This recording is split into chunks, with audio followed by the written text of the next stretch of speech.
Assalamualaikum warahmatullahi wabarakatuh. Halo semuanya, perkenalkan saya Fitri Adistiara. Dalam video kali ini saya akan membahas tentang 5 desainer grafis Indonesia. Yang pertama ada Ong Hari Wahyu. Ong Hari Wahyu lahir pada tanggal 22 Desember tahun 1958 dan berasal dari kota Madiun. Beliau merupakan seorang visual artis, art director, dan juga penggerak seni di Kampung Seni Niti Prayan atau yang biasa disebut dengan Kampung Seni. Beliau dikenal oleh khalayak dengan karyanya yang menganut gaya retro atau lampau. Pada tahun 1997, di mana tahun setelah beliau tamat SMA, beliau langsung pindah ke Jogja untuk melanjutkan pendidikannya di Institut Seni Indonesia jurusan seni rupa, namun tidak sampai tamat karena beliau lebih berfokus pada pekerjaannya. Karya yang beliau buat juga kebanyakan berupa desain grafis. Tidak hanya itu, Ong Hari Wahyu juga menjadi art director dalam produksi film di Indonesia seperti Wasmon Bubroto, Habibie dan Ainun, Setan Jawa, Habibie dan Ainun 3, dan masih banyak lainnya. Karya beliau juga banyak digunakan untuk sampul buku para penulis, penyair, dan novelis. Gadis Pantai adalah sampul buku yang sangat terkenal. Karya lainnya diberi judul Aku yang dibuat pada tahun 2005, Ibu Pertiwi dibuat tahun 2018, dan Senja yang dibuat tahun 1985. Daun di Atas Bantal merupakan film yang berhasil memberikan gelar The Best Art Director pada Ong Hari Wahyu di acara FFI atau Festival Film Indonesia tahun 1998. Yang kedua, mendapatkan penghargaan artistik terbaik pada Festival Piala Maya tahun 2019.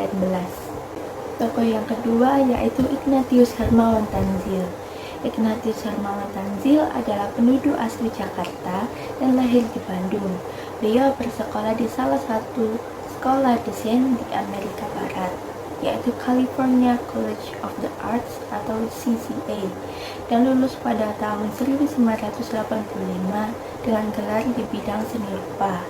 Setelah itu, beliau juga melakukan magang dalam waktu tidak lebih dari 3 tahun dan bekerja pada akun seperti Samsung, Kenzie, dan University of California, Berkeley. Pada tahun 1990, Hermawan kembali pulang ke tanah kelahirannya, yaitu Indonesia. Saat beliau kembali, desain grafis di Indonesia masih dalam masa pertumbuhan. Dan tahun 1990 itu pun, Hermawan juga membuka perusahaan desain di Indonesia dengan nama Le Boyer.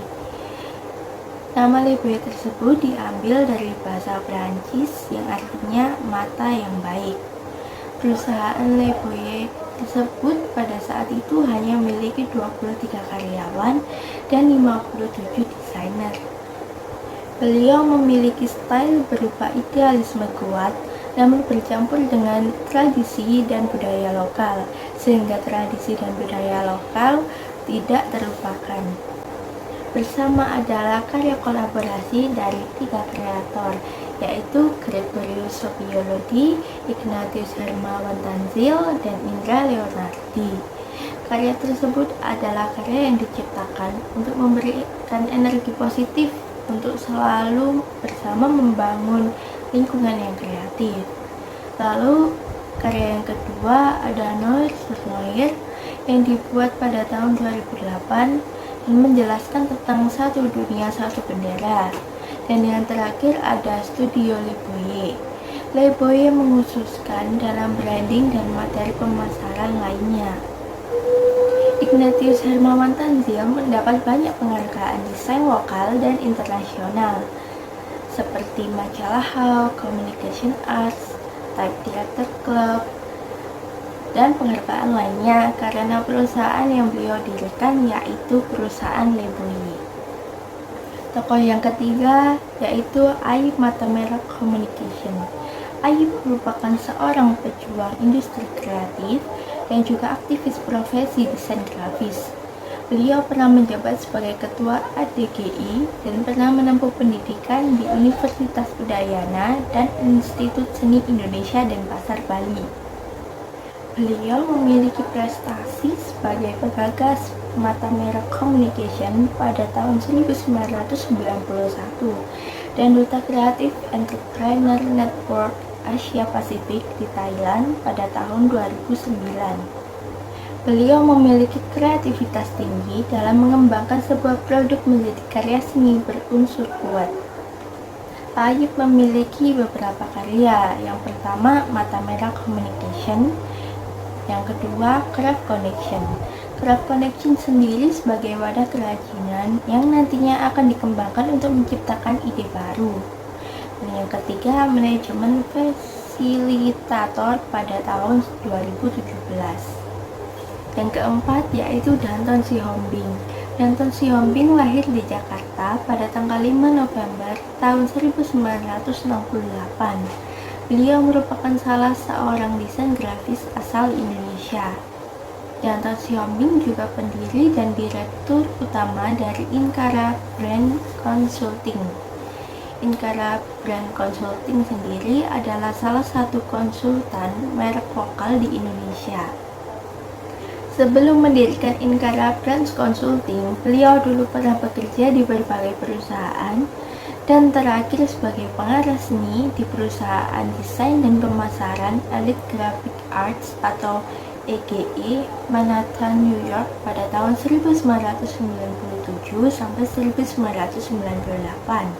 Pada tahun 2000, Danton memiliki keputusan untuk mendirikan Inkara Brand Consulting bersama dengan salah satu desainer Indonesia yaitu Hilma Neumann. Saat di EGE, Danton masuk ke dalam koleksi Linotype Type Library 2, The Second International Type Design Contest 1977. Keajaiban tersebut membuat beliau masuk ke dalam nominasi Type Designers dan Punch Cutter dari Gutenberg sampai Today dari Hans Richard. Tidak hanya itu, Danton juga pernah menjadi anggota Presidium Asosiasi Desainer Grafis Indonesia atau yang biasa disingkat dengan ADGI. Pada 2006 menjadi Ketua Umum ADGI dan pada periode 2006 hingga 2007 beliau berhasil mendapatkan Standar Kompetensi Kerja Nasional Indonesia atau SKKNI untuk profesi desainer grafis.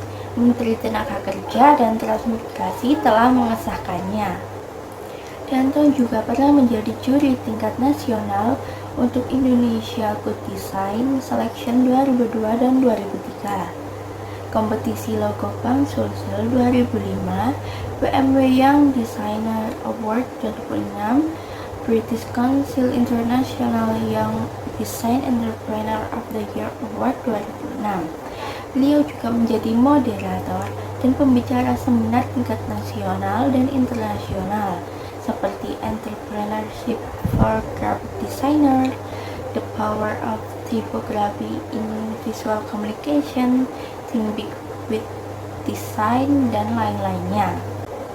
Danton Sihombing ini memiliki style tipografi yang minimalis. Danton Sihombing membuat karya yang berupa buku berjudul Tipografi dalam Desain Grafis yang diterbitkan di Gramedia Pustaka Utama pada tahun 2001. Buku yang ditulis oleh beliau ini berisi pengetahuan tentang huruf dan olah huruf yang merupakan komponen penting dalam desain grafis. Yang kelima yaitu Sakti Maki. Sakti Maki meneruskan pendidikannya di Art Center College of Design, Pasadena, California, USA dengan titel Bachelor of Science in Industrial Design dan berpredikat cum laude. Beliau merupakan salah satu pendiri, direktur pelaksana, konsultan utama, dan direktur kreatif. Dengan begitu, Sakti Sakti Maki bertanggung jawab atas semua standar pembuatan pengembangan merek strategis, ekspresi merek, dan aktivasi merek yang dihasilkan oleh Maki Strategic Branding Consultant. Sampai saat ini, Sakti Maki telah menangani beragam merek baik nasional, regional, hingga multinasional seperti Unilever Indonesia, Coca-Cola, Nestle, Frisian Flag, Sara Lee, dan masih banyak lagi. Pada tahun 2007, beliau juga berkontribusi dalam UNESCO Forum Power of Peace dengan topik brand dan bagaimana menyelaraskan dan perdamaian di masa mendatang yang diselenggarakan di Jimbaran, Bali. Profesional atau corporation merupakan style dari Sakti Maki. Sakti Maki mendapatkan 2 penghargaan. Yang pertama adalah penghargaan pengusaha muda yang ia dapat pada tahun 2004, dan yang kedua penghargaan Global Rebrand tahun 2013. Karya yang dihasilkan oleh Sakti Maki yaitu konsultan branding dari brand Smartfren, Fresti, Gramedia, dan banyak lainnya. Dari kelima tokoh tadi, ada salah satu tokoh favorit saya, yaitu Ignatius Hermawan Tanzil, karena usahanya untuk membangun sebuah perusahaan desain di Indonesia dan tidak melupakan tradisi dan budaya lokal dalam setiap karya yang beliau buat. Sekian pembahasan dari saya. Mohon maaf bila ada salah. Wassalamualaikum warahmatullahi wabarakatuh.